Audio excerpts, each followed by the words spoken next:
Hello children, we come to the third part of our video, Marie Curie. So we had studied about the scientists, and we had seen how Marie Curie, when she was young, the whole family would sit together and they would study in the evenings. दोनों माता पिता शिक्षक थे और वो दोनों ही बच्चों की देख रेख करते थे शाम को पढ़ते समय. उसके बाद हम लोगों ने देखा कि मारी Curie when she was born, जब उसका जन्म हुआ था तो उस समय उसकी माँ को बहुत मेहनत करना पड़ता था. क्यों? क्योंकि उस समय वो वॉर्शॉ गर्ल्स स्कूल की हेड मिस्ट्रेस थी. इसके अलावा वो बड़े से घर की देख रेख भी करती थी, तो माँ के ऊपर जिम्मेदारी थी, जिसके वजह से इसके अलावा घर में कई गेस्ट्स भी आते थे. मारी के अंकल, जो कि जिनको ट्यूबरकुलोसिस हुआ था, वो भी उस समय घर पे आए हुए थे. उनकी देख रेख माँ कर रही थी, जिसकी वजह से माँ को ये बीमारी लग गई और जिसकी वजह से उन्हें कई बार सैनिटोरियम जाना पड़ता. वहाँ पे उनके साथ बड़ी बेटी जोसिया जाती थी. तो ऐसे समय पे मारी अपनी माँ को बहुत मिस करती थी. आफ्टरवर्ड्स मारी एंड हर सिस्टर्स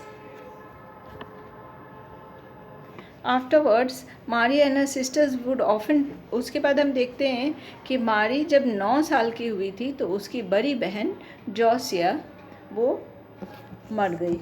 और वो किसकी वजह से मरी? शी डाइड बिकॉज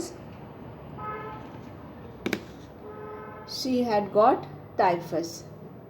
तो टाइफस की वजह से वो मर गई थी. टाइफस एक इस तरह का डिजीज़ है जो कि इसमें सीरीज़ ऑफ फीवर होता है और इसमें उसकी डेथ हो गई थी एट द एज ऑफ 9. इसके अलावा उसकी माँ जो थी, उनको चूँकि अंकल की देख रेख कर रही थी, तो उन्हें टाइफाइड हो गया था, ट्यूबरकुलोसिस तो ट्यूबरकुलोसिस होने की वजह से उन्हें कई बार सैनिटोरियम जाना पड़ता था. Sanatorium is a hospital for sick people who need rest and a lot of care. तो वहाँ पे उनकी देख रेख होती. ऐसे समय पे जोसिया, जो कि बड़ी बहन थी, वही जाती थी. तो ऐसे समय में मैरी अपनी माँ को बहुत मिस करती. Afterwards Mary and her sisters would often play a make believe game about a genius doctor who finds a miracle cure for a serious illness. तो हम आफ्टरवर्ड्स बाद में देखते हैं कि माँ और जोसिया के जाने के बाद बहनें जो बची थी वो सब घर में खेल खेलती थी. जैसे छोटे बच्चे मम्मी पापा का खेल खेलते हैं, तो इस तरह से बहनें ऐसे ही खेल खेलती थी जिसमें वो डॉक्टर बनती थी. और वो जो डॉक्टर है वो इस तरह की इलाज करता है, एक चमत्कारिक इलाज करता है उन गंभीर बीमारियों का. तो मैरी और उसकी बहनें इस तरह के खेल करती. और इस गंभीर बीमारी में वो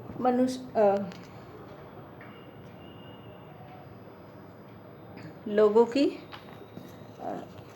मनुष्यता को सहयोग देने वाली बीमारी की खोज करती. और मारी का ये सपना था. It was a dream of using science and medicine to help humanity was rooted in her encounter with tragedy with very early in life. तो मारी का ये सपना था जो कि बचपन में ही ट्रेजिडी की वजह से वो नष्ट हो गया था. रूटेड ओवर हियर मीन्स नष्ट हो गया था.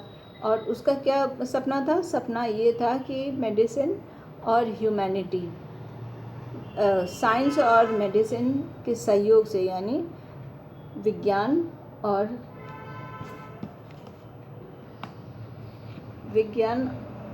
मेडिसिन, दवाओं के सहयोग से मनुष्यता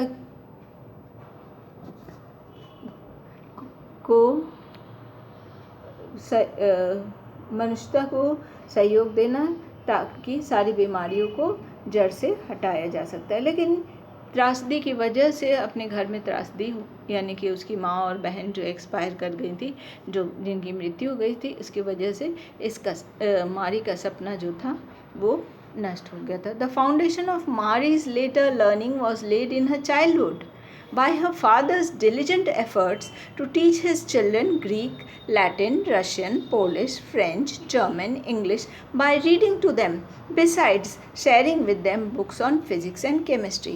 तो हम देखते हैं मारी का फाउंडेशन यानी होता है उसकी नींव, उसकी पढ़ाई की नींव किसने डाली? उनके पिता ने। तो पिता क्या करते थे? बच्चों के सामने शाम को पढ़ाई जब होती थी तो father's diligent efforts, diligence means someone who works hard and is very careful, तो वो बहुत परिश्रम करते थे और बहुत इस बात का ध्यान देते थे कि बच्चे उनके शिक्षित हो जाएं और शिक्षा के प्रति वो जागरूक हो जाए, लगाव हो जाए। तो वो क्या करते थे? वो बच्चों के सामने Greek, Latin, Russian, Polish, French, German और इंग्लिश की किताबें उनके सामने पढ़ते थे। इसके अलावा वो किताबें फिज़िक्स और केमिस्ट्री की भी पढ़ते थे। इससे क्या हो गया? बच्चों में इच्छा जागृत हो गई, कई प्रकार के वो भाषाएं सीख गए। इसके अलावा उनकी इच्छा हो गई फिज़िक्स और केमिस्ट्री में भी मन लगने लगा। मारी took so naturally to learning and reading that her parents tried to prevent her premature development by distracting her with outings and boisterous games. तो मारी बिल्कुल प्राकृतिक ढंग से पढ़ाई की ओर और शिक्षा की ओर उसका रुचि जग गया था, और यहाँ तक रुचि जग गया था कि माँ बाप को उसकी प्रीमेच्योर डेवलपमेंट मीन्स समय से पूर्व उसकी डेवलपमेंट होगी।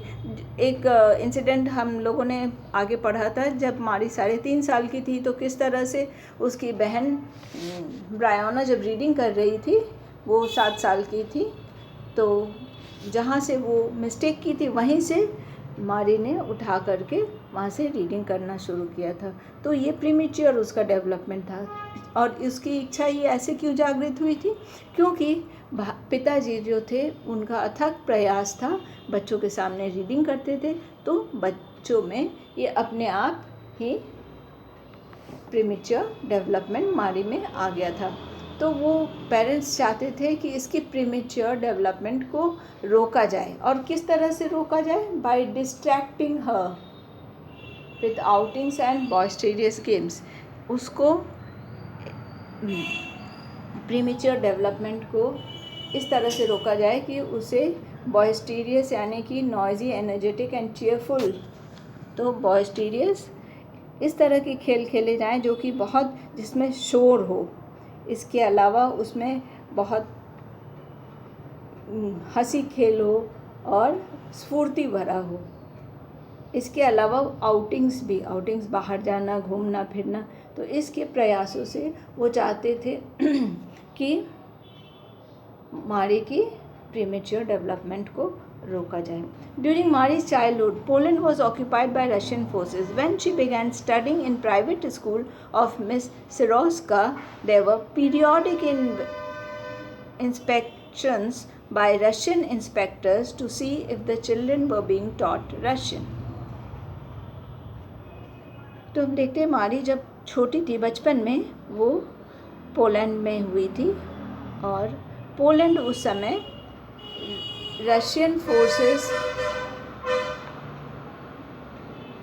पोलैंड को रशियन फोर्सेस ने कब्जा कर रखा था, उनकी चलती थी। तो रशियंस चाहते थे कि पोलैंड में रशियन में ही पढ़ाई हो, लेकिन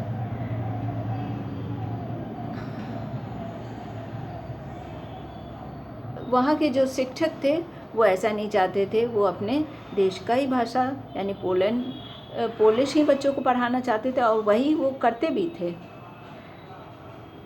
तो ये देखने के लिए कि रशियन में पढ़ाई हो रही कि नहीं, बीच बीच में पीरियोडिक इंस्पेक्शंस होता था। पीरियोडिक इंस्पेक्शंस मीन्स निरीक्षण होता था, और ये रशियन इंस्पेक्टर्स बच्चों से पूछताछ करते थे कि उनकी पढ़ाई रशियन में हो रही कि नहीं। It was forbidden to teach the children in Polish. Forbidden, बच्चों को बिल्कुल भी पढ़ाने में अलाउड नहीं था, उनको पोलिश में नहीं पढ़ाना जाना था।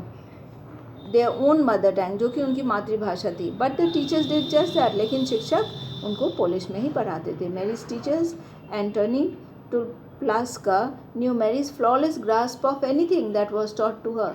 तो एंटोनी टुप्लास्का बिल्कुल ये जानती थी कि मेरीज फ्लॉलेस ग्रास्प मीन्स कि जो भी उसे पढ़ाया जाता था वो बिल्कुल बिना त्रुटि के उसे पकड़ लेती थी.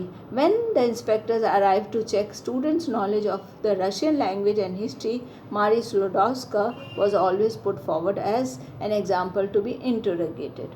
तो हम देखते हैं कि जब भी रशियन इंस्पेक्टर्स आते तो मारी को आगे कर दिया जाता था, क्योंकि उसकी पकड़ किसी भी भाषा के प्रति बहुत ही सटीक थी. उसे आगे कर दिया जाता था.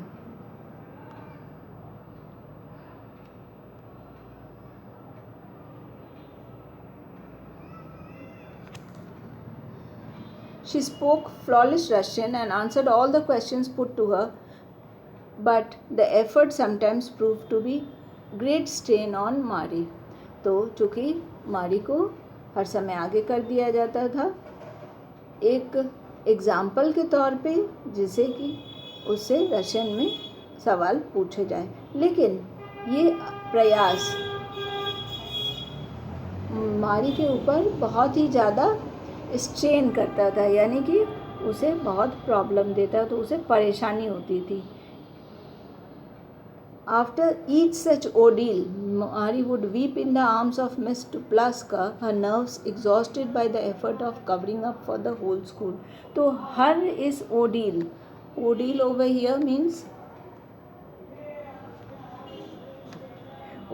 here means a terrible or painful experience. तो मारी के लिए बहुत ही टेरेबल पेनफुल एक्सपीरियंस रहता है, क्योंकि वो उसकी मातृभाषा नहीं थी रशियन, और चूँकि उसको बहुत प्रयास करना पड़ता था, पूरे स्कूल के बच्चों की तरफ से उसे रिप्रेजेंट करना था, तो वो इस मानसिक तनाव में आ जाती थी, और जिसकी वजह से ये इंस्पेक्शन होने के बाद वो मिस टुप्लास्का की बाहों में बैठकर बाहों में काफ़ी रोती थी. हर नर्व्स एग्जॉस्टेड, उसकी नर्व्स जो थी बिल्कुल थक जाती थी. By the effort of covering for the whole school, क्योंकि पूरे स्कूल के लिए उसे ऐसा करना पड़ता था. ओके चिल्ड्रन, यहीं तक हम करते हैं ये 3rd वीडियो में. Thank you children.